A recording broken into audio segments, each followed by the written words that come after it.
Hello and welcome back to the SpoilerCast, the podcast where we talk about movies. And we don't care about spoiling them because, well, spoilers, it's the SpoilerCast. It's the SpoilerCast. And with me, as always, is my sister and trusty co-host, Rebecca. Hello. I never introduced myself. I mean, No, you don't. I always assume people know me, but I'm Tobias. So, hello. The usual host for this channel. The usual host for this channel. Yeah, but I'm thinking of our new audio listeners, audio-only listeners. That's true. Little hint for the end of this episode. Anyway, welcome back to the show. And this episode is a little bit of a kind of a companion piece or a sequel to last week's episode. Because last week was your choice, and your choice, Rebecca, and we watched and talked about Jennifer's Body, deciding whether or not it is actually cult classic. And I think we agreed that it kind of is for some people. Yeah, in a way, we can agree. We can approve of that status. Yeah, exactly. In our opinion, Could you very professional opinion. pull your microphone a little closer? Just Sorry. there we go. Better. Yeah, that's better, much better. And then I got the genius idea that we should watch the director of Jennifer's Body, Karen Kusama, her next movie, which she took a hiatus for about 6 years, and then she came back with a very different movie called The Invitation. So that's what we're talking about tonight. And this was the first time you watched it, right? Yeah. So let's just start with, well, it's usually how we started, I think. What did you think of it? I thought it was a very captivating movie. Yeah. I usually watch these movies. Probably most of the time I watch them while I work, since I work from home. Yeah. And this time I chose to do it in the morning, which is good because I start working like an hour before things actually pick up. Yeah. So I watched the first hour very focused because I didn't have much else to do. And then the last 40 minutes, I realized I didn't work much, even though I had things to do. Yeah, because the movie kind of switches there around the hour mark. Yeah, and I mean, in general, it is very captivating. Oh, really, sure, yeah. like you gotta look for the details. You have a lot of things going on. I actually stopped it and what's it called? Rewound it a bit. Yeah. At certain points because I wasn't paying attention and I was like, oh my god, I missed something. Yeah, that's what I really like about this movie. I mean, apart from some other stuff, but we'll get to that. It's full of little details. I guess we should we can start by talking about what the movie initially is about, and then we'll gradually, like the movie, get into what happens towards the end. Because it starts like one movie, and then towards the end becomes a very different movie in one way, but still keeps some of the thematic stuff around. Because it's the synopsis on IMDb is very not prescriptive, I guess. What's it called? Descriptive. But at the same time it is, because as it says, a man accepts an invitation to a dinner party hosted by his ex-wife. An unsettling affair that reopens old wounds and creates new tensions, which is true because it is a dinner party. That's definitely true. That's true for the first hour. But it has no telling you of what the hell is gonna happen at the end. Yeah, and that's it's good. I mean, I was surprised. That's also why I picked it, because it's a movie that it has the jaw-dropping moment around like an hour and 15 or something, just like I mean, you kind of get that it's leaning towards something. Oh, sure. Something is gonna happen, but that happens? No. Yeah, and since this is a SpoilerCast, like half an hour before the ending, they start killing each other, like brutally, just stabbing, shooting, beating each other to death out of nowhere. The gun is the thing you don't expect. I mean, yeah, you get a hint, and I could see that dinner thing, that end when they pour the last drink, isn't gonna end well. Yeah. But the character, the main character, Will, he kind of stops it, and then shit turns and someone gets shot Yeah. instead. Yeah, so that the actual plot of the movie is, yeah, like they explained, it's a divorced couple who is joining each other after 2 years for dinner with friends. Um, but there are some new people there, new friends of the wife and the new husband. And it turns out they're in a they don't want to call it a cult, but it's a cult. They're in a They cult. do like acknowledge it. They Yeah, do like, yeah, it is kind of like that, but it's so much more. yeah, and they've gathered everyone to, like, first you think it's to like kind of like convert them to the cult, sort of. Yeah, Which I mean, that's one of many aspects I don't like about organized like cults like this or religions. Like, it's in always general. so there's a specific word for it, but I don't remember it. Where they're like they're preachy and they want you to join. They're like really pushy salesmen almost. And here as well, like, oh, they're like trying to be like, oh no, I mean, we're not like trying to make you join, but we're just telling you everything's gonna be so much better if you join. Yeah, they're just trying to like, it's not bad. We're just saying it's not bad. Yeah, we're not a crazy cult. We're just helping each other through some tough times. Because Which, sure, they are, but not in yeah, the right way. yeah, they use kind of drastic measures. um, and yeah, so the movie is about Will, played by Logan Marshall Green, and Eden, played by someone. Tammy Blanchard, Right, Tammy Blanchard. I think I've seen her in something else. And how, yeah, 2 years ago, I guess about 2 years ago, their son died in a freak accident during like a birthday party where he Yeah, got beaten to death by another kid with a baseball bat, which you don't really bring up, and it's kind of weird when they explain it. I mean, it you was just not see obviously an it more like accident. It in the wasn't like he, flashback. yeah, they show it in, they don't show it the actual death in the flashback, but They show another kid holding a bat and Logan Marshall Green's character kind of running towards the kids, looking really worried, and every other parent in the yard just standing up, being like horrified. yeah, yeah, They show that something happened, yeah, and the other kid's holding a bat, like a metal bat, yeah. But I think. so now they're going to have like a reunion because she met a guy called David during some sort of like Grief grieving counseling group. grief counseling group. Yeah, and she just like, oh, we got to get divorced now. I'm gonna go to Mexico for 2 years with my new husband. Oh, okay. So then they meet up.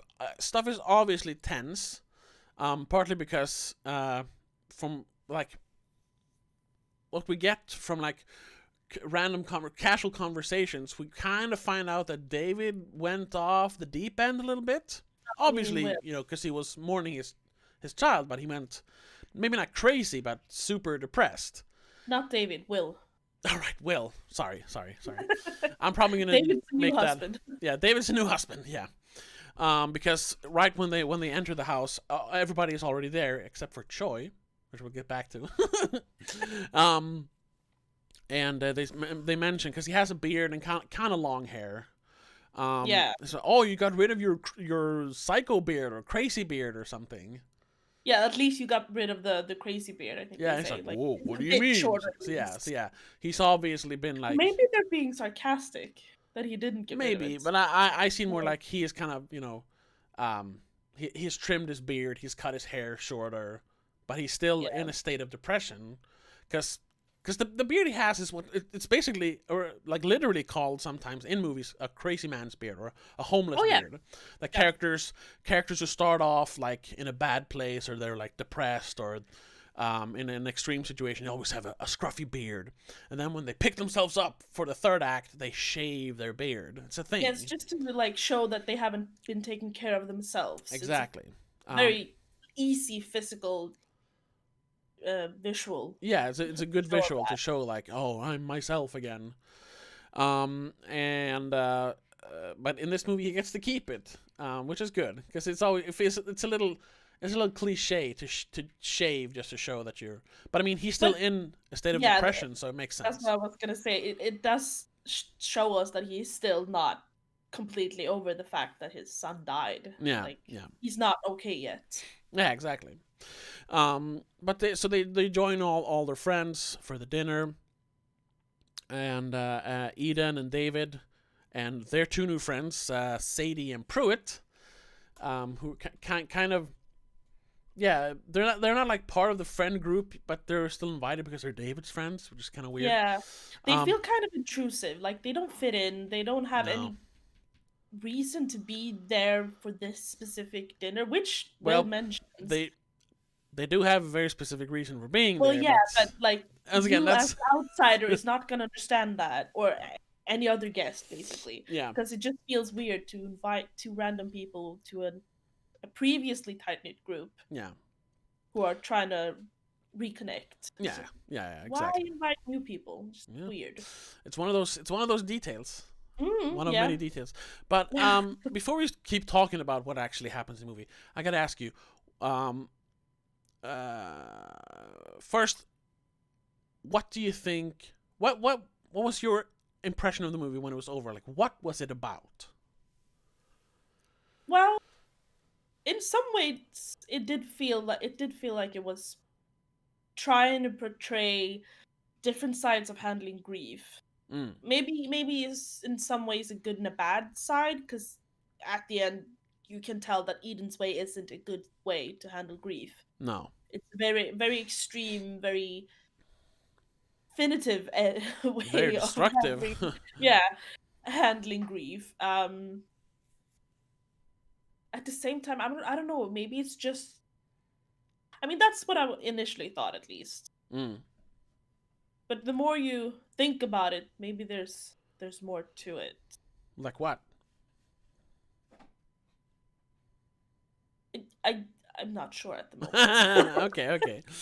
I Um, feel like there could be more, but I have a feeling you might know or have a different opinion. Mm, not really. I mean, I definitely think it is about grief, and dealing with it, specifically dealing with it, in a healthy way, and not trying to just shove your emotions down, Yeah, and trying to get rid of them, because it's good to be sad sometimes. You're supposed to be sad sometimes. it's healthy. It's healthy, yeah, because sometimes sad stuff happens and you should be sad about it.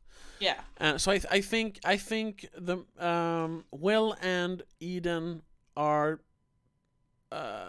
yeah, definitely two ways of handling it, like you said. But I see it like Will's way is yeah, like, well, yeah, it is like you said. Will's way is the right way. At the better first, way, at that's the least. better, because he is still, even though he's still sad after 2 years, like, but, and Eden has, she at first says that she's over it, Yeah, but she's chosen to not feel sad yeah. anymore, which, And even if you can think like, oh, you're gonna be sad for 2 years, but especially like when you lose a child yeah. must be the hardest, because even just losing a family member, I mean, it's hard, but especially when you're a parent who loses a child, that's not supposed to happen No, you're in the supposed to natural order die of before things. your child. Yeah, They are because you're supposed to older. outlive you. Yeah, Yeah, it's just how life is supposed to go. And when that happens, and I mean, the kid was young. He was like what, 7, 8, 9, 10 ish, something like something. that. Yeah, I think it was like 7, 8, 9, something. Yeah, I mean, that's even worse. Like yeah, he hasn't even begun his life. Of yeah. And then on course, it's top, gonna be devastating. of it, he then in the divorce loses his wife, whom he still loves. I mean, we don't really know, but we never get the feeling that their relationship was like shaky or anything. It's just that she met this David guy and then just, oh, I gotta go with him now. So, Yeah. so in the middle of the grieving process, you lose your like companion, which must be hard. And then the fact that she just goes off grid for 2 years, uh, it makes sense that he's still kind of not over it yet. I mean, obviously, he seems to have lost a house as well because he Yeah, doesn't because it live there was anymore. no, yeah, it was. He mentions it when they pull up to it. His new girlfriend.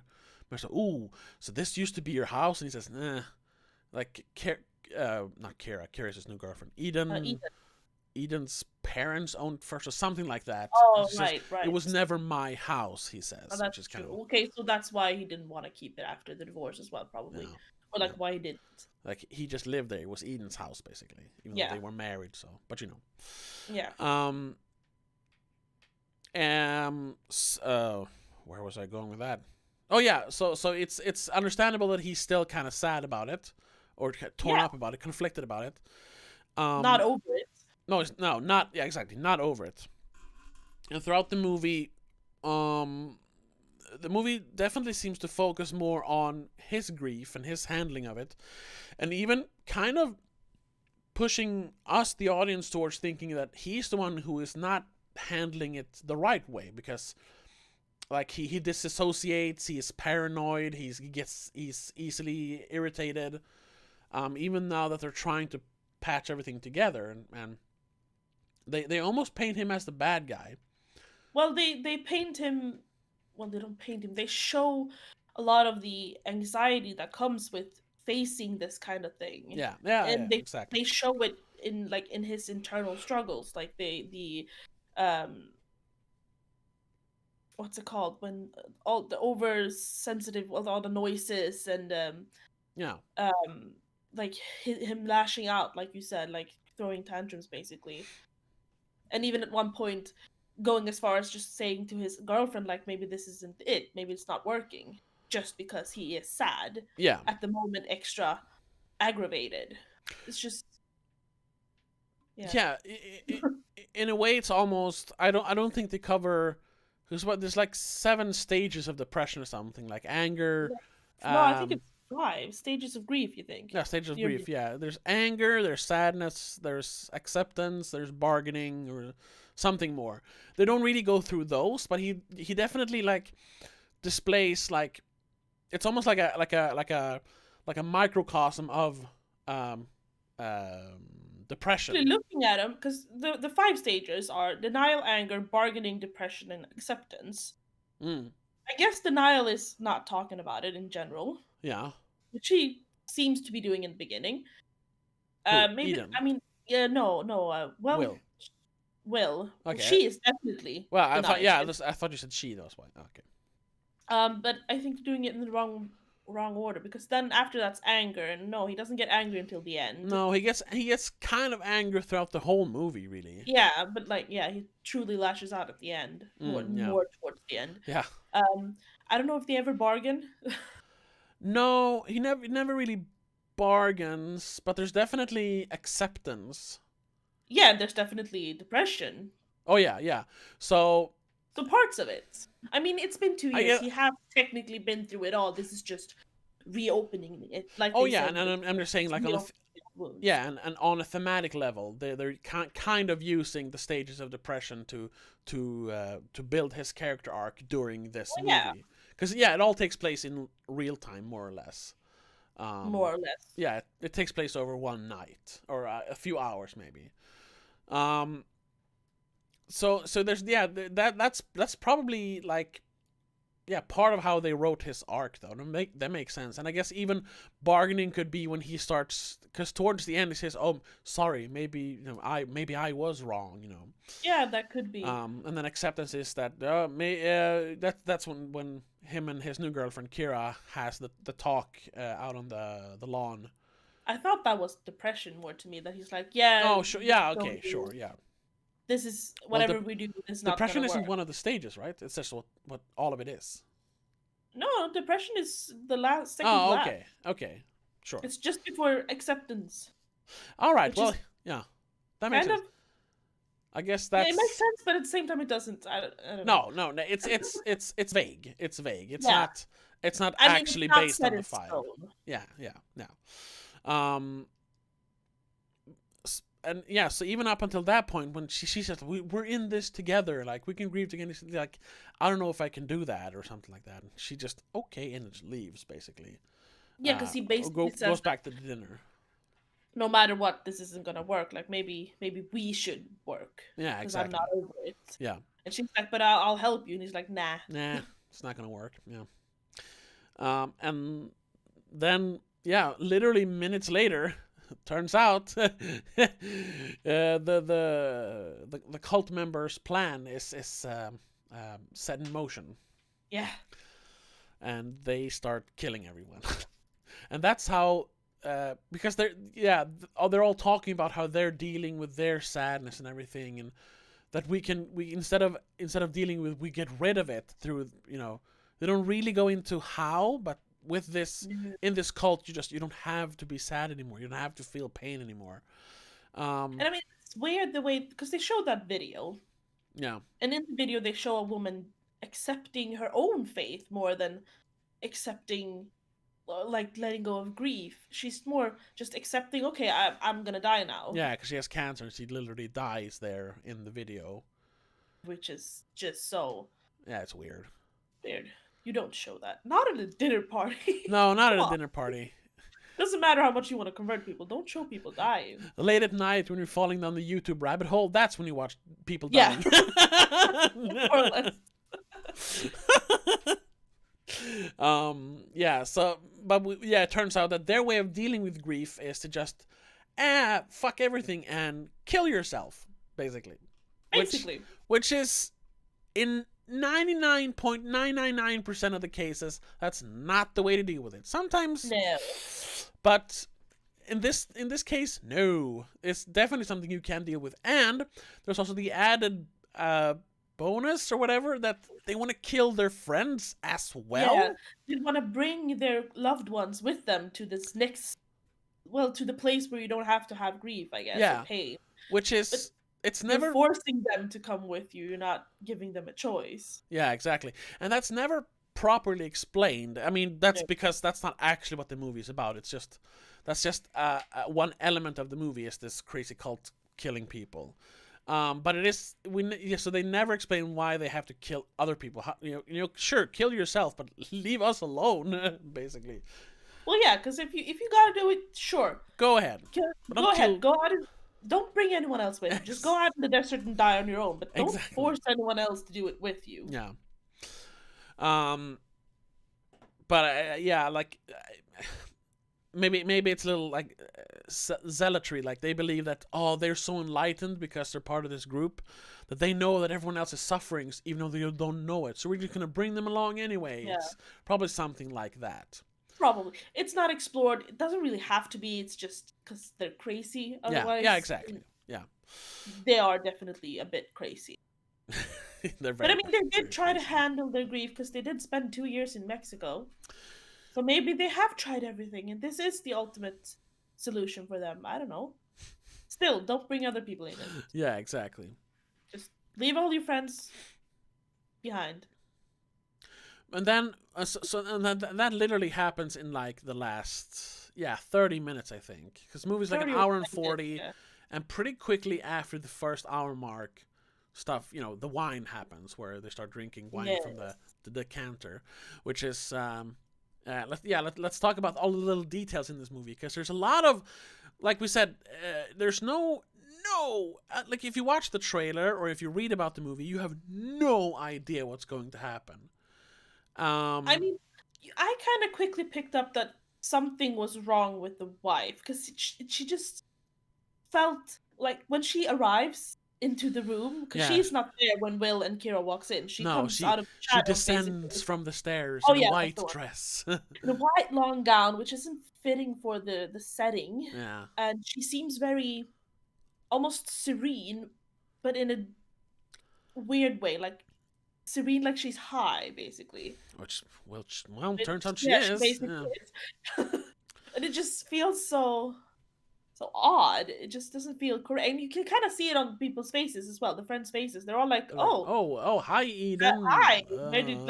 Where did you come from? And you're not yourself. Sort of reaction. Yeah. So you can kind of quickly tell that something is odd. Oh, sure, yeah. But I mean, that's something's off. But that's kind of the whole movie. The whole movie is very, very awkward and uncomfortable. Yeah. Which, I mean, that's the point, because this is... in 2 years, it's gonna be a bit... The circumstances are going to be awkward. Yeah. But it's done... when you add in randos. Yeah. But it's done so, like, well in the movie that you really feel the tension in the room. Oh, yeah.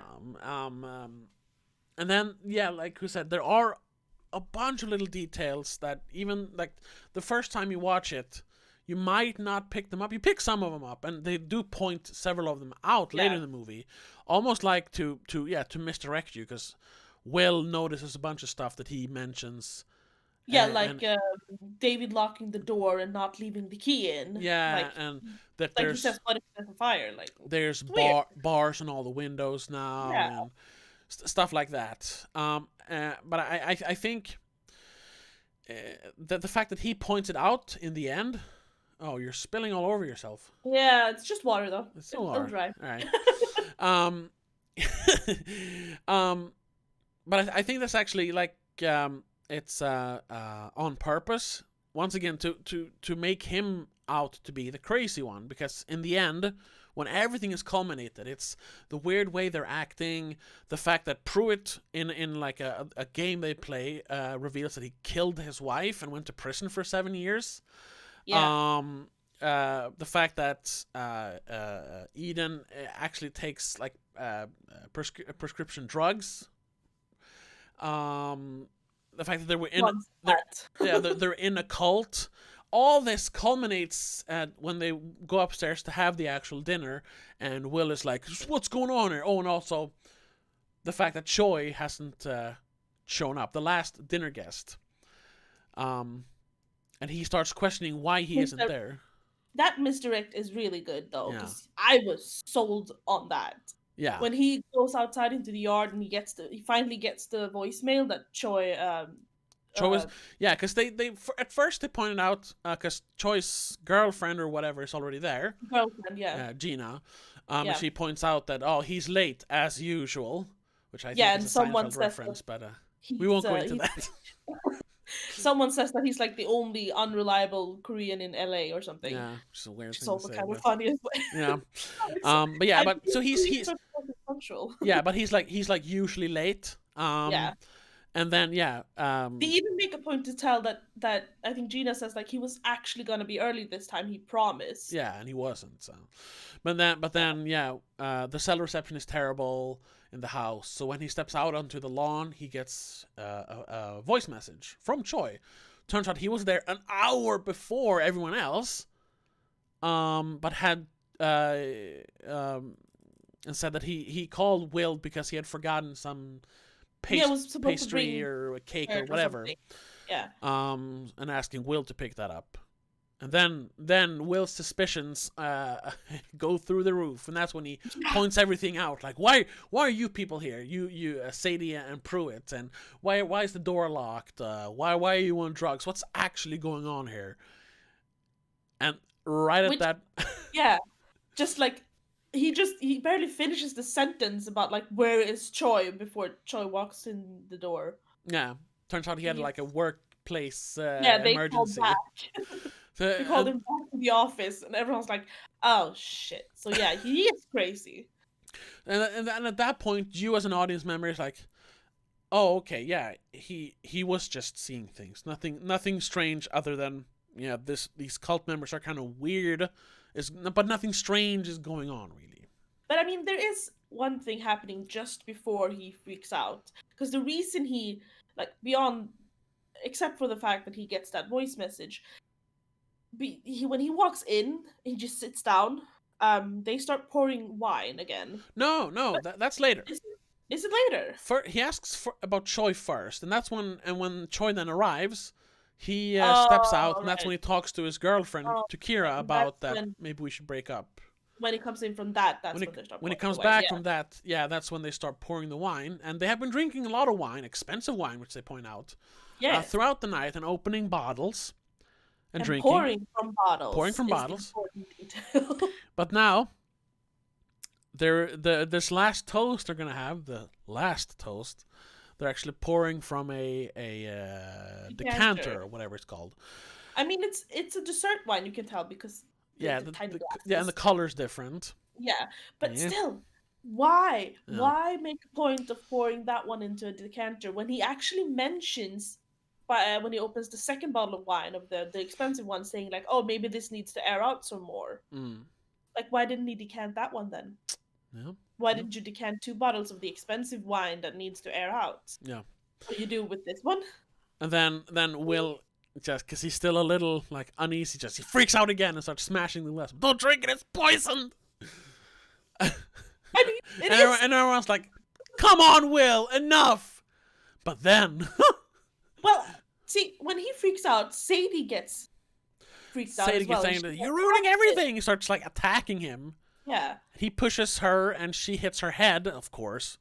Mm. And someone says like, "Oh, she's not breathing." But no, she's breathing. And then everyone, no, Oh, Gina. Gina! You turn around, and Gina, who was the only one who actually drank from the wine, is on the floor, Also, dead. She's just well, dead. yeah, she's foaming at the mouth, which Yeah. is also a good detail that she's the one who actually takes the drink out of this poison. Yeah. Because when they like have this game in the beginning, they paint her out to be this kind of party girl, or at Yeah. least she was Like a a party former girl. party girl. Yeah. Yeah. And I mean, I think she's the only one who's not married. She has a boyfriend still. Yeah, Yeah. everyone else seems to be, or at least have been married. Yeah. I think so. Yeah. Because Will and Kira are obviously not married yet, but like he was married. He was to married. We know that Ben is married because he talks about his wife and kids and how they're always angry with each other. And they don't I mean, mention I it, think but that Tommy and Miguel might be married because they want to have kids they want to have now. kids. So yes, I guess that's the next natural It just step. I yeah suppose. feels like it. Yeah. And if I mean, there is that other friend, Claire. Yeah, the one who leaves. Yeah. Yeah, we don't know much about her though, except We don't know she... much about her, and we don't know if she actually made it away. Oh, she dead. She has to be dead. Yeah, I think so too. But yeah, so let's talk about that because, not about her dying, but about all the characters. Talking about the characters because, in essence, like on a very very surface level, this is basically a slasher movie, because you have like I think you have 8 deaths or killings in the movie. I think so. Ben, Kira, Miguel, David, Eden, Sadie, Pruitt. Yeah. That's 7. Is there anyone else? Oh, Claire, if you want to count her. Yeah, okay. But okay, at least 7 bodies. That's more than some slasher movies. Yes. The difference between this and a regular slasher movie, though, is that for the first hour, instead of like slowly killing them off, we set up all the characters. Every character in this movie is so like, not like super well written, like fleshed out like a complete character, but we know enough of them, and we get to know the characters without like spewing the exposition. We just get to know all the characters through dialogue, because the first hour is basically just a bunch of conversations. Well, yeah.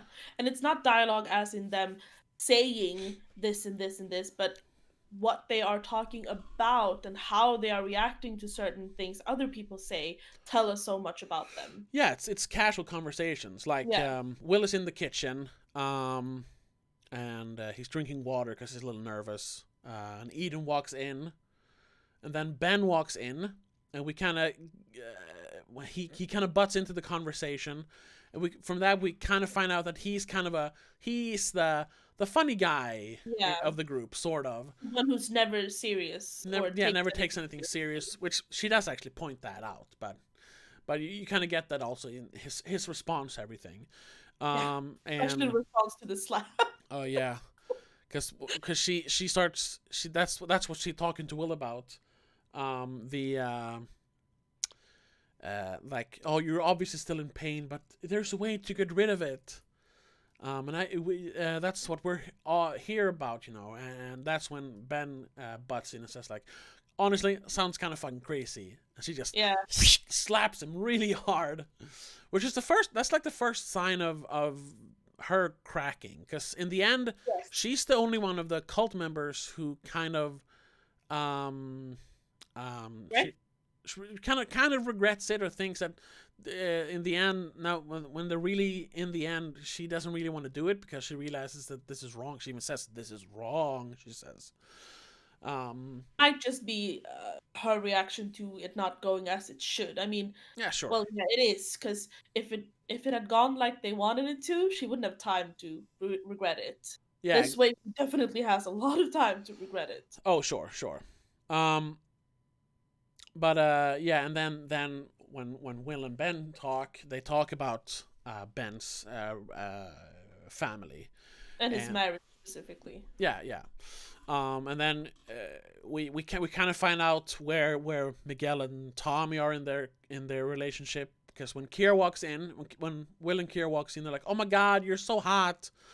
Like, You have to carry our yeah, child. you or have to something. be our surrogate mother. So you find out through that, and also everyone having their kind of alone time with Will tells a lot about like how they want to Yeah. talk, what they want to talk to him about, and how they talk to him and stuff. Yeah, and that establishes their kind of relationship, even like what they had before this happened. Yeah, exactly.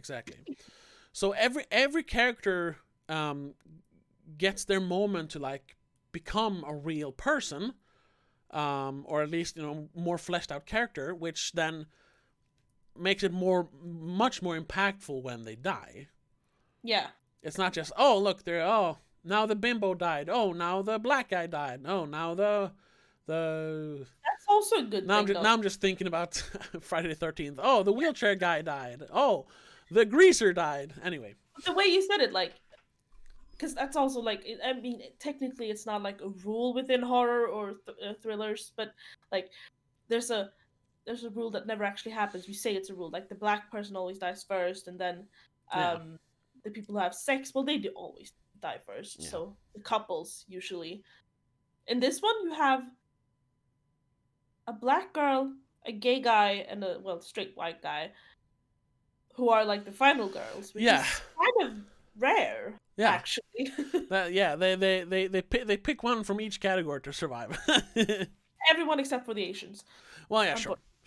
Yeah. And that's also something you pointed out before, that the movie is very diverse, Yes. but in a non-virtue signaling way. They're not trying to like, look at us, we're so like inclusive. It's just, if you look at it looks like a very organic group of friends. Like I think you've said it, like a very LA group of friends. You have they feel very LA, like one of 30 somethings. Yeah. And everyone's progressive and happy. Yeah, and everyone's doing what they want in life, basically. Yeah. They seem to be so like established, but they're all someone different. They all have different personalities compared to what you normally see in this sort of ensemble movie when it's a horror. You have group of friends who are all the same, like, or you have just like you have the stereotypes. you have the jocks and the cheerleaders, and then the nerdy kid, and the nerdy kid is the virgin who survives. Yeah. In this one, you have these are not stereotypes. They are just normal people. Yeah, which also adds a lot to the realism and the like the fact that they feel like real people. Because there's like like you pointed out before, the only stereotype they point out, which I didn't even know was a stereotype, but that Koreans are usually very punctual. Yeah, I've heard. So that Choi before, is like, Choi is the only Korean that is not punctual. It's a weird thing, but yeah.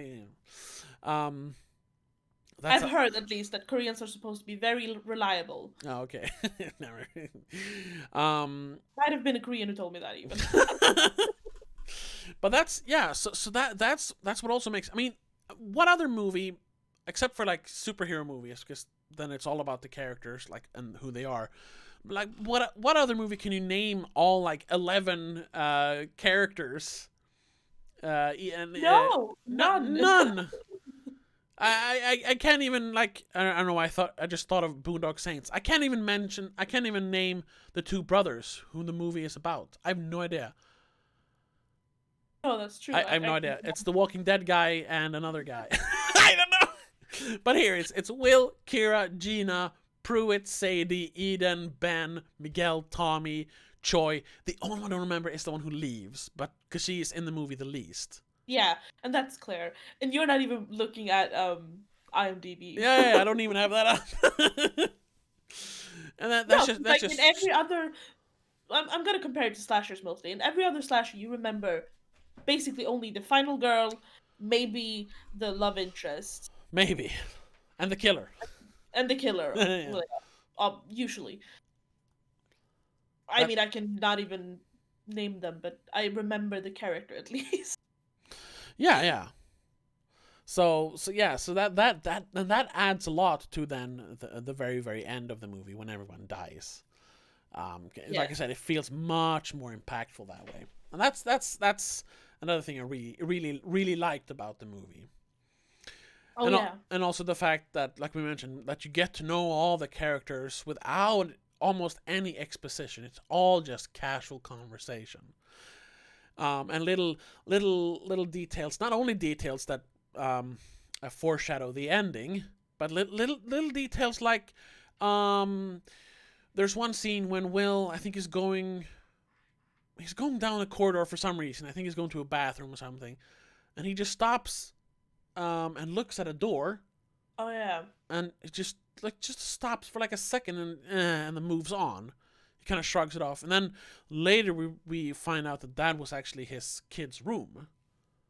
Yeah, because later he asks, "Is it okay if If he I can go go into his room?" yeah, exactly.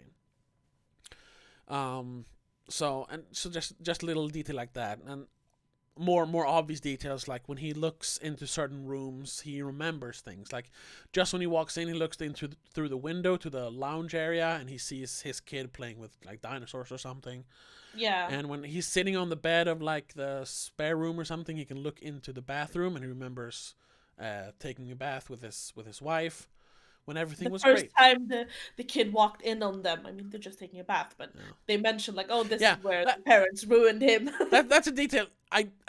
Oh my god, that's the first time our kid watched us or walked in on us having sex. I mean, and I just actually said that out loud when I watched it the other day. Like, you weren't having sex right now. You Oh, you were had just sex, naked. but now you're just bathing. All right? But you know, we all know what he means. But anyway, Yeah. So there's a lot of like emphasis on character building, and the whole movie is character driven like that. Yeah. I think Um, the only characters you don't get to know that much about is actually Eden, to be honest. we don't know much about Eden. Because you only get the only like info you get about her is, well, she used to be married to Will, and Yeah, you see her in a couple of flashbacks. you know, Other than that, you don't get to know much more about her as a person, who she was before this. Just that they were happy. yeah, Maybe you don't get to know more though. maybe yeah. I mean, the only characters who we don't know anything about is well, the Well, one who leaves. Sadie, we have no clue about Yeah, her either. yeah. Exactly. I was gonna. What was the one who left? The one Claire. Claire, I think. right? The only thing we find out about her is that she seems to be the one who has the closest relationship to Will. Just how Yeah. they talk, their conversation felt the least forced. I kind of get the feeling that maybe they were like childhood friends, or like they grew Yeah, up on the same street, or maybe even, I want to say siblings, but at the same time, no, because no, then they would probably they would have mention been that. even more closer. Yeah, Yeah. yeah. So And I'm then guessing like they were childhood friends or something. yeah, and she's the one who is pretty. She's more straightforward. Like when they watch the lady die on the video, she's the first one who points out like this is really weird, right? We shouldn't Yeah. watch this. And when it gets even and like when Pruitt starts talking about killing his wife, and they have the kind of awkward "I want" game, Yeah. she Instead just like, you know what, I'm gonna leave. of, which So is so good. yeah, Well, we don't know. We yeah, think, but she could have yeah. died anyways. That's also a detail. Pruitt is, well, except for Choi, unfortunately, Pruitt is the last one to arrive. So his car is boxing in everyone else, so they can't leave unless he moves his car. Because he mentions, did you arrive in the Prius? Oh, I think How, I parked you in or whatever. how does he know that she arrived in the Prius? I don't know. I just Well, realized that is, maybe he just asked because she was leaving and he knows that he's blocking one car at least. So maybe he's just asking. But also, I think his car is kind of blocking everyone, just like another safety measure for the end. yes. Yeah. But when you think about it, the way they're parked kind of, what's it called, parallel parking along the street. Maybe they are, yeah. I don't know. So he shouldn't have been boxing people in too much, but he's standing very close to her car, I think, Yeah. which happens to be her car. How the hell did he know that? I think it's just a coincidence then. No, I think David told him What, that she was gonna leave? that she was the one who's most likely to leave early because she is the I don't want to say prude one, but like, The more yeah, I don't know what you want to call her. More careful one, maybe? yeah, I guess. Who doesn't want things to get weird. Yeah. Yeah. Because she leaves literally after I don't remember which one, but one of the gay couple says that I want a blowjob, and she's like, okay, this is my cue. Yeah, Tommy. Oh yeah, that's Tommy. Yeah. Yeah, that's also seen like in that I want scene. We find out a lot. That's when we find out that Kira probably was or maybe still is kind of a party girl, because she asks David like, "Oh, I want some of that awesome coke you used to have." And just before that, we find out that David used to be a cokehead record producer. Yeah. Yeah. So there's like all these little things, little quirks that just makes them more complete as characters. Everyone except for Sadie, who we just Like she's just weird. Sadie is a complete enigma. Yeah, she just turns up. She's less well composed as to compared to the others. Like, Yeah, she seems dressed kind is of out of it. Yeah, she seems like she's just completely high. Yeah. And I mean, the only thing I want to tell everyone that I love you, even though I just what? No, that's such hippy dippy bullshit. It's just a weird thing yeah. to say. Like, I know I haven't known you for a long time. Yeah, like 40 minutes, girl. But Barely. I mean, she just comes running in when everyone's there all of a sudden. Yeah, that's also a detail which is like uncomfortable. Like, because when everyone has arrived, she has already been there, but hasn't introduced herself. Will actually, when She's hanging out in the bedroom. Yeah, Will sees her when they walk in, and saying hello to everyone. He just looks like in the back of the house and sees her standing there, in a state of undress. Which I Oh yeah, she's like Donald ducking it. Yeah, she's Donald ducking it. She has like a shirt on, but nothing on her what's it called? No bottoms. No bottoms on, which is that's the weirdest way of being naked, I think. Yeah. Either you're fully naked or you wear bottoms. Yeah. I don't know. And then even then she just disappears for a few minutes before she actually introduces herself. So she's been there the whole time. And not just introduced herself. Yeah, Sadie's really weird, and she's the only one we don't really get to know. And I think that's probably on purpose, just to make her the one we really can't trust at all. Yeah, which also makes her fit into the part that she's the one who freaks out when like the plan is ruined. Yeah, the other three are kind of like, well, we can handle it. We can just shoot them. Yeah, exactly.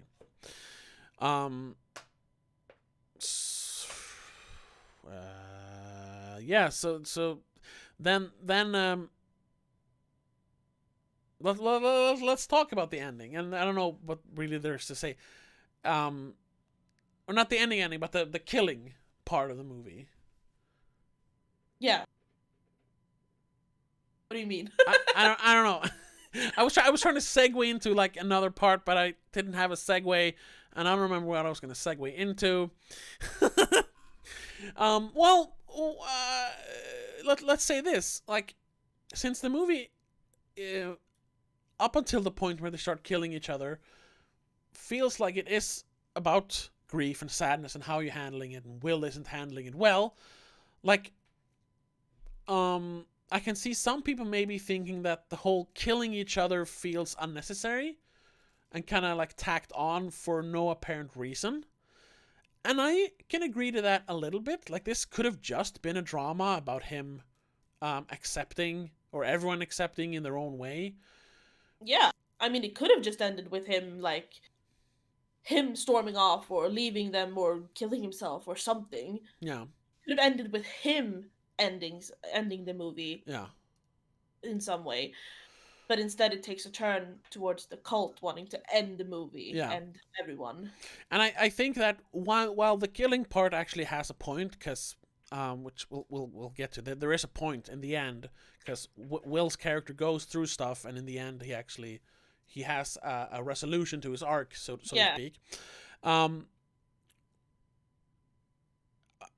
do think though that the actual killing part, them killing people, is probably only there to get that what the fuck reaction, which, I mean, I actually haven't seen this with any other person, I think.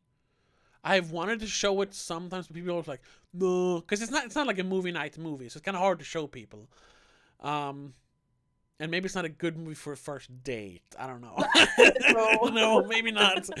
Nah, I wouldn't say that. Yeah. I think they wanted to add that just to have that what the fuck Well, moment. sort of, but it also, like you said, it also has a point in showing how Will is working through his grief, and this is kind of the final battle for him to actually come to an acceptance. Yeah, and actually like showing that Maybe he this is him slaying his demons. partially that, yeah, him moving on, but also showing that he has a will. Eh. Will has a will to live. Because we see in a flashback, we see Eden. Actually, she does cut her wrists, but it's only across the street, so it's not Oh yeah. that serious. But I mean, she probably kind of gave up at one point, and he does sort of give up. That's when he talks to Kira. That's when he mentions, I was ready to give up, and then in that moment he kind of gives up. He Yeah. lets go of all his suspicions, and he's just, whatever. Maybe we should even break up. I'll just give up everything. Yeah. But then in the end, he is the one who survives. He's the one who leads the three survivors to safety, basically. So it's kind of to show that he wants to live. And I mean, the movie literally ends with him taking Kira's hand, so like he wants to go on. Yes, he's ready to move on Yeah. now. So there is a point to it, but I mean, they could have done that Could have, without killing yeah, people. yeah, you could have done it in a different way. He could have Yeah. slain his demons Yeah. without physically So slaying people. so that's what I'm saying. Like the actual killing is probably there for shock value, but it's very well Yeah. made, Yes. and it fits in then with, like we said before, like because we get to know all the characters, it's so impactful when they die. Yeah. So it works, and it doesn't feel like it doesn't fit in. It definitely fits in, but I could see some people thinking like, oh my god, now it turns into a murder movie. I can see some people maybe not thinking that works. I haven't read any reviews if anyone mentioned that, but I mean, it mainly got favorable reviews, so I don't think people had a big issue with that, and it's not an issue for me either. I'm just pointing it out. um, now I'm trying to think like maybe all the characters who die, that they are kind of flawed, and that's why they don't survive. But that's maybe reading a little bit too much into it. Definitely, the cult members are flawed in the fact that they, unlike Will, haven't dealt with their emotions. Yeah. Pruitt, Obviously. who says that, oh no, I paid for it. I'm okay with who I am now, but obviously not, because he wants to kill himself. Same thing Yeah. with Eden. Like when she mentioned this is wrong, and when she's talking to David in the kitchen when she's sitting on the floor, and he's trying to convince her like, we can get rid of all the pain that they said that they already had gotten rid of. This is obviously not, they're just suppressing their pain, and now they're gonna actually get rid of it by dying, which is the wrong way to get rid of it, really. So Yeah. but then like saying like, oh, Gina like she had a flaw, and that's why that doesn't really work. No.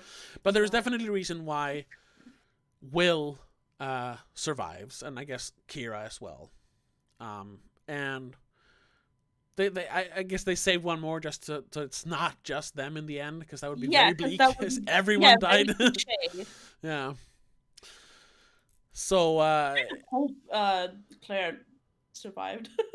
yeah, that's like the only thing left uncertain. I mean, that also feels deliberate, because we're supposed to feel very uncomfortable about it, because we see Pruitt walk up to her. She's just about to leave, and he says, "Oh, by the way," and walks up to the window. We don't see it. And David kind of blocks extra, and then and you just, Pruitt's back. God damn it! Ooh. I just want to know if she survived, I or if Pruitt beat her to death and hit her body or something. Because I mean, it didn't shoot her; they would have heard that. Yeah. But I understand Will's concern that he wants to make sure she gets away safely, at least. Yeah, because he doesn't trust any of these new people. No, and I don't blame him for that. No. But I said, as soon as Pruitt was like, "Oh, I need to move my car," I was like, "Oh shit, she's dying." God damn it. Yeah, because just before that, actually, when we find out he has actually killed before, so he's like, oh, it's weird. And even though he spent time in prison, he hasn't come to terms with what happened, because he said, "I'm still the same man, and that's why I joined the cult." Yeah, Yeah, exactly. So you're still a killer. I mean, even if it was an accident, you're still a killer. Yeah. But then, Goddamn. then it kind of, I don't know. It turns out for the best. I mean, it's a happy ending, sort of. I mean, no, it's a happy, Well, it's a happy no. resolution to the Yeah. characters. But the actual ending, because we see earlier in the movie, David lighting a red lantern and hangs up, and you're like, why is he doing In that? the garden. Yeah, Will is looking and he hangs it up. Yeah. And then when they're standing out there, they have survived. They've killed all the cult members. Kira, Tommy, They and got out of the house. yeah, they're standing there up in the Hollywood Hills where this takes place. And I think Kira's one like, oh, Will, look. And they just look out over the rest of the hills, and you see like dozens of other red lanterns, and you start hearing like you hear a gunshot, you hear someone scream, and then you start hearing police choppers. sirens. Yeah, Yeah. you're like, oh my god! So the cult is like spread throughout the. Yeah. And it kind of feels like a war zone. Yeah, which is where you get a war zone feeling. I got that as well, just because the helicopter flies over them. Well, yeah, and the screaming in the distance in the dark. Yeah. And, oh my god! And you just know that every house that has that lantern has gone through a similar event, I Yeah. guess, some way. Well, places probably just ended up with people drinking the Kool-Aid and dying. Yeah, sure.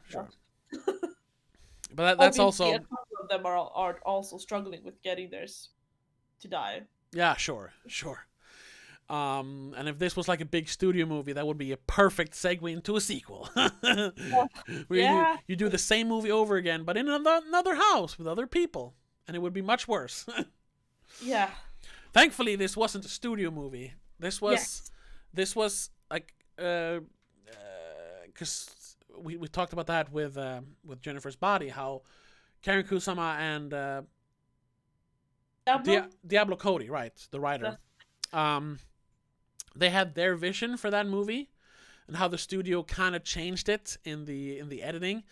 Yeah. Turned it from like this like pro-feminist movie into sort of like more of a high school horror movie, sort of. Yeah. With hot babe Megan Fox in the lead role. And especially in the marketing where they were going to do that, she was going to be interviewed on like amateur porn websites, which is what does that have to do with the movie? And all the posters are very sexualized, having nothing to do with anything except for her physical body. Yeah. So and that's also this. It's not confirmed. It's just my theory is that's why I think Karen Kusama didn't make another movie for another 6 years, because she felt like if she can't be in control of her project, she doesn't want to do it, because it was such a bad experience. Yeah, with Jennifer's Body. So this one, she and the two writers, Manfredi, Phil Kay and Matt Manfredi. Right. They had, and they even make a thing of it on the trivia page, that they had complete creative control over the movie. They made the movie they wanted to make. Because, I mean, there are obviously, like, some production companies involved. Companies, I think. XYZ is the only one I recognize, and a couple of others. I think the other one was, like, Free Runner Group or something. Yeah, but it's a very low-budget movie. I don't know the exact budget, but it's, like, 1 or 2 million, maybe. Yeah.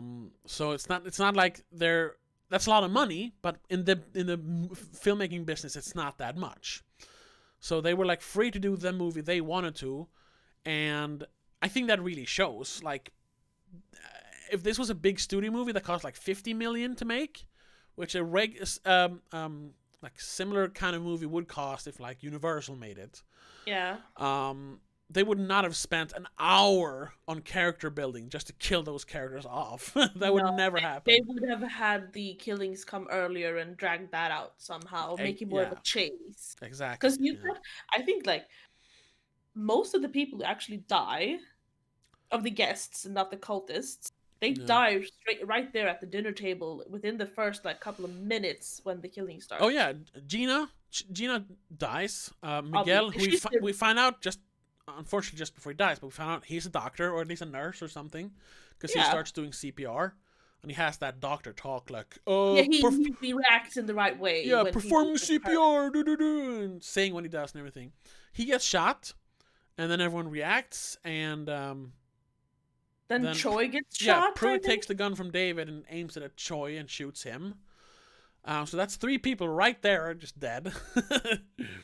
Yeah, and it's Yeah, good. that's like half of the guests that are there, because Yeah, then it's just Tommy, Kira, and Will left, I think. yeah, and And Ben. then the cultists. Oh, and Ben. I don't remember what. No, but he gets shot right there as well. No. Ben is the one who he manages to crash through the locked glass door. Ah, that's But right. then David runs up to him and they tussle on the floor, and then he gets stabbed in the back or something. He Oh, gets yeah. stabbed to death by David, Yeah, and he's then the next Pruitt shoots one. him. Yeah. Yeah. So that could definitely have been. They could have like made it out of the house, like in spoilers for another movie, like in Don't Breathe. Like she gets out of Oh, the yeah. house, but then she gets dragged back into the house, something like that. Now that's a studio made movie with also kind of a not a similar premise, but I mean, um, like Concentrated yeah, event, like, space, I guess. yeah, exactly. But it's made on a bigger budget, so they wanted to have they had to spill it out on the streets and stuff like that. Yeah. Which this could have done, but I mean that wouldn't have added anything. No. This is a very like it's very tight in like the editing and what happens. There's no fat. There's nothing unnecessary in the movie. Really, not really. No, there's nothing that doesn't need to be there. Thinking about it, maybe one of the flashbacks, but at the same time, they build up Will's character Yeah, more. exactly. So no, you shouldn't really. You can't really cut anything out. I mean, And sure. perfect length movie as well. It's 140. That's perfect. That's a good length. I like 140. Yeah. I mean, technically, sure, you could cut out all the character building and just get to the killing, but then you would lose the impact of everyone getting killed. I Because like I said, it's all just casual conversation. So yeah, technically you could just cut all that out, and it could be a 25-minute short movie about a dinner and a killing. Yeah, I really very briefly looked at the reviews on IMDb. Uh, Most of them are like it's a 9 out of user 10 or critic. user reviews. Okay. Most of them are 9 out of 10, or like even one of them is 10 out of 10. But then you have the first one that comes up that is a low score is a 5 out of 10. Okay. And it's like, I don't mind the slow build up. I think it's justified.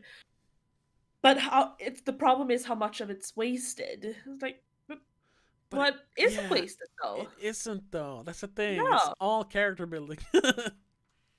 Like, it's a bit too much to have 5 or 6 characters being developed. Like, why? That's what the movie's characters about. are there to show you how others around you react when something happens to you, like the death of a child. Yeah. How their relationship to you is impacted by it, and how that impacts your relationship with them. Like, they're supposed to be there. You need them. Yeah, but that is also kind of why this movie didn't do well. Firstly, because it didn't really have a big release. I mean, it was shown in some festivals, and then the widest release was, I think it was Spain, you mentioned. Yeah, 17 screens. Yeah, 17 screens in Spain, and that was the biggest release. You never showed on any theaters here in Sweden. I mean, and I think it went to Netflix like really fast. It came out in 2015. I think I saw it on Netflix in 2016 when it was pretty new. It was like a recommendation after I watched another movie. Yeah, in 2016 they had a lot of online. Okay, yeah. So yeah, premieres, I guess. But like, that's. I mean, there are people who have rated it a 1 out of 10. There's always going to be that. If you want to look up something sad, you haven't seen the movie, but look at the user reviews for A Ghost Story, the movie A Ghost Story, one of the best movies of the 2010s, and it has only 1 out of 10s for user reviews. No. And that's like, and so it's like I guess it's both a gift and a curse that it wasn't released widely, because if it was released widely, it would have cost much more for them to do that, of course. Yeah. And I don't think a lot of people would have appreciated it, because unfortunately, I don't think it's a general audience kind of movie. I mean, I wish it was, and I definitely know a lot of people who who would. would. Are you talking about this one or A Ghost Story? No, I'm talking about The Invitation. Okay, yeah. Yeah, this movie. I don't think a lot of No, people this would like it because they would like this it's isn't. boring, nothing happens. Yeah, Oh, this isn't a movie for your everyday moviegoer, I guess. yeah, This is more for people who have the interest of actually sitting down and watching yeah, the movie and paying attention. Because a lot of people just go to the movie, will watch a movie to have the noise, have the yeah, entertainment entertainment. for Yeah, a couple of hours, and then move on with your life. This one is more of like it's an experience, it's like and you it's have like to. I don't remember which video it is, but Rich Evans explains it perfectly. He says, it's like you're watching noise, but you're eating popcorn." Yeah, and it's like, sure, I definitely enjoy just general entertainment movies. Like, I have a huge unironic love for the Fast and Furious movies, which that's those are Same, stupid movies. but they're Sure, also stupid action to yeah, watch when yeah, you're bored, basically. yeah. Um, but I do think that movies like this, like, yeah, if you just walked into it thinking you're gonna watch, I don't know, they would probably, if they made like a proper trailer for this, they would like playing in cinemas now. Then they would probably have to hint at the killing They would have to show at least one killing. to get people in there. Um, But you and still then might get some bad reviews then because oh yeah, the because killing just at the end, yeah, like it's exactly, just exactly. 30 minutes of killings. Like, well, So anyone who just walks into like watch this for entertainment, yeah, probably wouldn't like it. But if you like sat down with someone and like just try to watch it, try to take it in, then I think they could appreciate it. But yeah. that's kind of hard to do for a general audience kind of thing. We've said it before. We said it mostly when we started doing older movies and not just the new Netflix Yeah, releases. We started saying that there's a difference between a movie production and like pure art. yeah, What when a movie is art. This is more towards the art. This yeah, isn't just a movie for money. This is creative team expressing themselves or yeah. expressing their vision. I think that the like most succinct way to say it is like, um, it's a movie that has a point. Yes. There's a point to it other tthan being a movie. Like, it is a movie about something. That's actually something that I know Mark Kermode has said about, specifically when he talked about Martyrs, which is a horror movie. I don't know if you've seen it, French movie. Like, it's Yeah, I've seen super. it. You've seen it? The one I with saw it when I was the two French girls. I want to say, but I'm not sure if they're French. It's the same guy who made the stories in the Ghostland, right? yeah, Ghostland. Yeah, Yeah, yeah. yeah. I saw it when I was very young. Oh God. Okay, because Yeah, that's a and very me and my friend had a horror face, and we rented all these weird random horror movies. We Jesus. rented that one. Okay, because I think we must have been like 12. that's a very like that is a very disturbing movie at times. Oh yeah, Like me, I saw it. I was 28 when I saw it, and I was like, geez, this is a little much. But the oh thing, no. the thing with that movie, like if you compare it like Saw, which is also like torture porn, which I know the director of Martyr said this is a torture porn movie.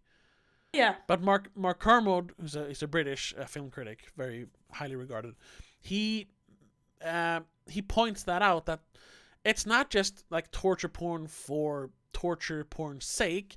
The movie, yeah, there's a point to it. There is a reason for why it's happening, and so you don't have to agree with it, but it's not just there to be entertainment. There's a point to it, and I think this is the same thing. Not that this is even remotely as graphic, but there is a point to it. It's not just entertainment, yeah. and that's what that's It has a that's message. It's supposed to make you think. yeah, and that's what It's not sets it just apart from watch like people bleed. that's what sets it apart from like Marvel movies or any kind of blockbuster really. I mean, no, there are blockbusters with points, but you know what I mean. Yeah, So and that's why I picked it also, because I think it's a movie more people should see. Um, which is part of what we're trying to do now. We're trying to introduce each other to movies the other person hasn't seen and we believe they should see. yeah, which is then sort of counterproductive since we're spoiling movies, but Well, This is for people that have seen it, and now we're telling you who have seen it, tell other people about it. exactly. You Or can if you're one of those few people who like to know what's gonna happen before you watch a movie. I sure. mean, there are some people who like Oh yeah, that. there's a lot of people like that. But I I think gotta ask, do you okay. think there's a point to, because the first scene in the movie is Will and Kara driving their car to going to the dinner, and they hit a Right. coyote. You Uh have this like, almost graphic. You don't actually see it, but it feels graphic. yeah. Uh, that he has to mercifully kill the coyote Yeah. because it doesn't die from the impact from the car. It's whimpering, it's suffering, and he's like, "Yeah, I gotta end its life because it's the only right thing." And then in the end, maybe I don't know, because I kind of see the point in that first scene. Will tells Kira to go back in the car so she doesn't have to see the carnage of him beating the coyote to death with a Mm. what's his wrench or a tire iron, It's I tire think. iron, yeah. But then in the end, Kira kind of takes that part and saves him from doing the dirty work or saves him from seeing the dirty work when she batters. I She think it's ki- Pruitt she kills Pruitt, yeah. Just yeah, with stopping the Pruitt from iron killing Will. blade. Yeah. Do you think Um there's a point to that? Because it kind of feels like it, like she's paying him back, or like, well, you did it for me, I'm gonna do it for you. We're in it together, kind of thing. um Or is it uh just I guess I kind of see it more like um maybe to kind of start off the movie, like to show right from the beginning that this is going to be awkward, because it's awkward. It's always awkward that he has to kill an animal. That's never nice. no? Uh, so partly that, but And I mean, they use it as a conversation point to kind of like break the silence after they've arrived. yeah, which is kind of weird. We Well, killed an I animal think on the way here. Kira's like, everyone's they've said hi, and then Kira's like sitting there, like There's a everyone's lull. silent. Yeah, She's like, we hit a coyote. yeah, yeah. I'm thinking maybe it's to show that Will has like the conviction to kill. I mean, there's big difference between an animal and a human, but when push comes to shove, he can kill, because not everyone can do that. And of course, in the beginning, it's out of mercy because the animal is suffering. It can't even move, so it's probably like broken its leg or something. Broken its back. Because I don't. It just whimpers. I don't think it even tries to attack him. No, it Um, just like barely makes a noise. yeah. So that's out of mercy, but then in the end he kills out of for survival. But maybe to sort of like show that, like I said, that he is prepared to do that, to do something that not everyone can do. Yeah, Um, or maybe just to like kind of hint that the movie starts with a very abrupt scene with death, yes. and the movie, the third act, so to speak, the twist ending is that everyone dies. So Abruptly. maybe sort of like thematically tie it together. I don't know. I Yeah, don't know. maybe. Because I'm I not just sure. felt like in the beginning when that was the first scene you see, I'm like, It's a this little is awkward. very strange, a very weird way to start a movie that is supposed to be about a dinner party. Yeah. Yeah. Well, like I said, then it kind of to set the mood, I suppose. Yeah, I Something guess. like that. Yeah. 'Cause in the grand scheme of it all, you don't really think about the coyote No. eventually. No. Yeah. That kind of fades. yeah. No, but yeah, I think it's just a mood thing, Yeah, setting okay, yeah. setting the tone, maybe. That makes sense, yeah. Yeah. Is there anything else to say about it? Not really. I mean, it's a great movie, No. and I'm gonna bring back what we usually do. Like, we always say, are we gonna if we could recommend this to our parents? Because they've become sort of like a Yeah, they're a good like measuring or the divining rod. Like, yeah. I think Because mom would like this. yeah, she would Cause she's definitely like be able to she's see it like and general appreciate it. audience. She's general audience, but she kind of enjoys a little weirder movies sometimes. Well, she's a what's it called? She's a book nerd. I mean, she likes the But story behind it, yeah, yeah, and she likes it when it's more than just entertainment. She wants to be challenged, I guess. yeah, a little bit, yeah. While That that is, uh, I you would mean, not like this, the probably. end because he always complains that, oh, you don't know what happens in the end. This one I mean, you he can do do. that in the end. Sure. We actually watched a Netflix movie last weekend called Outlaw King, and he said that was a good ending because you got to know Ooh. everything. Because they even had text in the end that told what happened 300 years after the movie, so you knew everything. Okay, then he's happy. Yeah. Yeah. But I think he could accept the ending, but I'm not sure he would like the kind of graphic violence, even though it's very very. They talk about he would be upset. He would not approve of the video of the woman dying. No, probably not. But so if you have sensitive people like that, like our father, perhaps not recommend this movie. Yeah, definitely. Because like you said, the killing is just in the end, but because of the characters being built up, it really hits you when they die. Yeah, it becomes even more graphic than just the blood and everything. Yeah, which is that's a good. It's a good way. It's in a good way because it's a movie. It's still just a movie. Oh, yes, of course. Even though you build up a character on a personal level, it's still just a movie. So yeah, make you feel something. Yeah, exactly. Yeah, it makes you feel something. Yeah. Even though that those feelings are uncomfortable, terrible, annoying, and then just horrifying. But still feel something. But yeah, so that's The Invitation. Highly recommended. One of my favorite movies of the 2010s.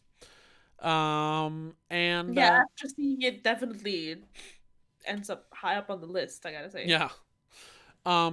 And for next week, it's your time to choose again. Do you have anything in mind? No, not really. But because next week will be early December, I'm thinking we might go towards the Christmas theme. I'm not sure yet. Right, and we have watched a lot of like grim movies lately, so maybe it could be fun to do like a Christmas movie. Kind of want to get in the Christmas spirit. Yeah, that too.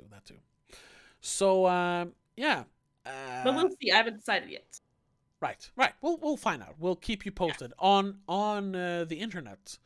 So keep a lookout on Twitter. I'm at Please Don't Make a Scene, and then the end _. And you're at.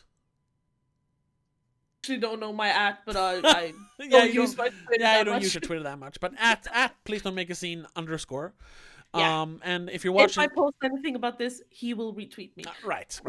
And if you're watching this on YouTube, there's a bunch of links down there.